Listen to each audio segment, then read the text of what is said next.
Alright everyone, welcome back. John Panu here with another video. Today we have some exciting news. We have some updates for Limbus company. We're going to be quickly going over all the updates and I'll be posting separate videos on each and every topic, but we're going to quickly do a quick speed run of everything because there are certain things I really want to talk about and there's very exciting changes. So first and foremost, we're going to have our target extraction for Rodion. That's happening on the 16th, so we'll be able to get Rodion if you want her. I'll be making a video separately whether or not she should prof or not, so look forward to that. We also have the new target extraction, which is 2-star Rodion and 3-star Mersault. It's going to be coming out on the 9th, so it'll be happening really soon, and it's a limited period of time, so I'll also make a video on whether or not you should be pulling for 3-star Mersault, and we can go from there. But what I really want to talk about is the updates to the UI and the combat. So resonance-based offense and defense level boost. Sin Resonance will now boost the offense defense level as well. Offense level boost applies to attack/counter skills, while defense level applies to guard and evade skills. Absolute Resonance applies the highest level of the boost to all resonating skills in the chain, which is really good because what ended up happening was when you got your chains of like 2 and 3s and 4s, it didn't feel like you did extra damage. It kind of felt bad. Like sure, you were chaining 3 colors together and you quote unquote did more damage, but the damage you were doing was very negligible, and if it was even extra, like doing an extra 10 quote-unquote % damage was the difference between 50 to 55. Like it was very negligible, and I didn't think it was even that high too. I don't think the stats I was giving you was like 10%. I think it was even less. I think it was like 3%. So doing this change is good. This means that overall, if you get those chains happening, your resonance happening, you're going to be able to have like just a higher offense and defense level, which I think is good. Changes to defense, finally. This is something I've been crying for a lot because the defense option in this game really sucks. Because what ended up happening was if you did a defense skill and no one was attacking you, you lose your turn. But if you did an attack and your clash sucked with the enemy, you would basically lose. So overall it was a lose-lose situation. So they're changing how defense skills work. Using defense skills in regular combat will no longer skip the unit's action. Defense skills will now be able to redirect enemy skills and abnormality battles, which is good. Guard and evade skills will activate when the unit is about to be attacked by a skill that would otherwise result in clash, which is great. If they were not defending rather than any attack, okay. Counter skills maintain the same activation, great. These changes make defense a lot better. Obviously, it doesn't fix how defense options kind of suck, but the next update here makes it a little bit better. Defense skills outside of counter are affected by defense level. When using a guard or evade skill, its power may increase or decrease based on the difference between the attacking skill's offense level and the defending skill's defense level. So this means finally, your guard is actually potentially better, because what would usually end up happening is your guard would be like a coin 5 or 6 and the enemy just has a big fat roll of 10. Well, that means your guard is useless and the enemy just clubs you down. If that's the case, you're better off just trying to like hope you win a stagger, because if the enemy's gonna still crack you down anyways, you might as well attack. This changes makes it so that if your defense is now higher, the enemy might not be able to do damage to you, which is significantly better. Makes guarding just a better option, which I think is great. Guarding in this game sucks right now. I'm glad they're changing it. Changes the stagger. Turn-based action slots additions on the dashboard will prioritize non-staggered units. This one, I'm not too sure what this means. We'll have to play around with it, but I'm assuming it's during your turn battles, where it's not an abnormality battle. Your units won't attack staggered units now, I'm assuming. I'm assuming they're going to go for non-staggered units to be able to stagger the enemy. It might be a good change, it might not be a good change, we'll see. I'll experiment with this because I'm looking at stage 3-4 because there are enemies that heal at 50% below HP and more. So it's a little bit weird because sometimes you want to burst down a staggered unit, so we'll see. There will be adjustments to stagger thresholds of certain identities based on their intended roles and traits. Tankers and damage sponges will have fewer thresholds. Offense-oriented characters may see little changes to their stagger thresholds. Okay, this is good. There's nothing worse and that feels bad when you have a tank unit like LCCB Ishmael. And, you know, she's resistant to certain, she's resistant to blunt, but then she would just take so much damage from other units that she just gets staggered out the wazoo, which felt kind of weird. I do believe that this is a good change overall, just to overall dynamics, as if you have a tank who's supposed to soak up damage, instead of having 4 stagger stages, they should just have like 3 bigger ones, or 3 bigger ones. I think that's a good change that they're going to be doing. Clashes will further boost the final damage. Instead of -1%, you go to 3% damage. Interesting. So if you were winning in clashes, your damage was going down by 1%, but now you get 3% for each clash that you win.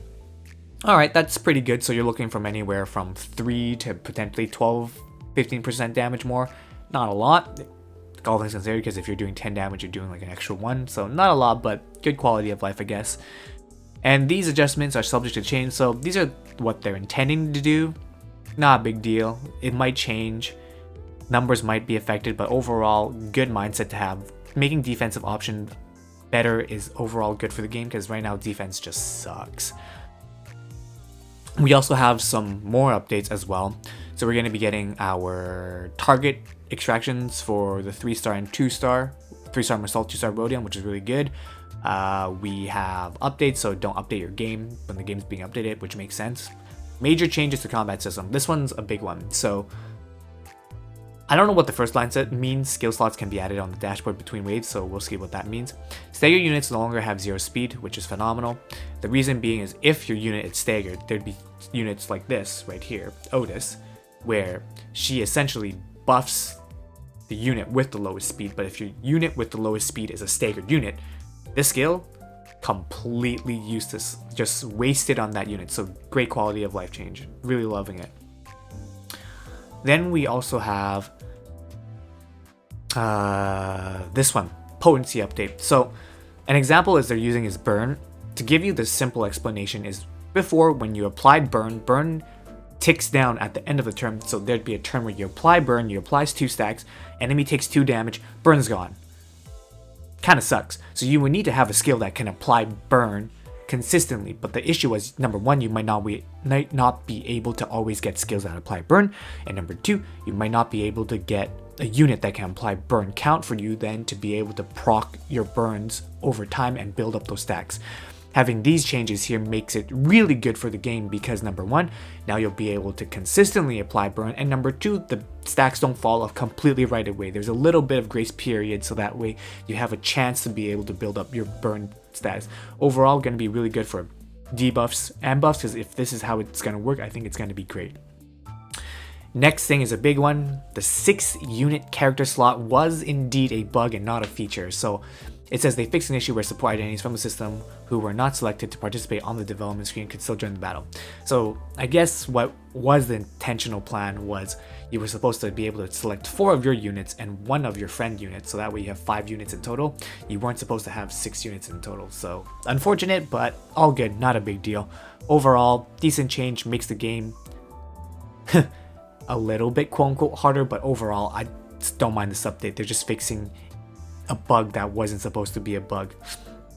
And then overall, we have some more updates with just overall UI and quality of life changes, but they also fixed the new manager extraction, where before it said you could only get a 3-star within 20, but it was giving egos in the extraction, so now it's just a 3-star or a ego, so it's just a clarification. We have some major bug fixes here. The biggest one that I do want to go over, you guys can go over this yourself, it's a lot to cover and you'll get bored of it, but I just want to go over a few things. So we have Tremor. Fix an issue where Tremor bursting did not work properly. Fantastic. I did not know it was working. Now it works. Great. Fix an issue with the tooltip for poise, which I think is great because poise wasn't explained well at all, and when you hovered over it, nothing made sense.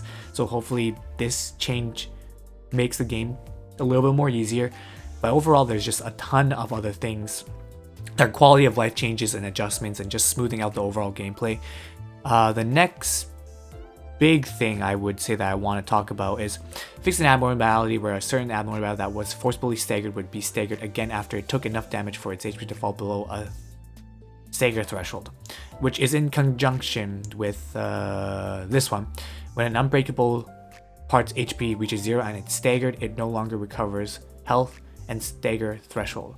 This one is interesting because I think what was happening was there'd be certain abnormality fights where the boss would get staggered, but they would have a passive that would, for example, heal them a little bit, and that heal would bring them back into a stagger threshold. So they would constantly be getting staggered, which is interesting. I do believe that obviously if you get a boss below a certain HP threshold, you shouldn't be able to stagger it at the same HP threshold again. So it's a good quality of life change. But outside of that, Nothing too big to go over. There were definitely a lot of bugs with different characters that weren't doing what they were supposed to be doing, or they weren't as intuitive, so they fixed a lot of that.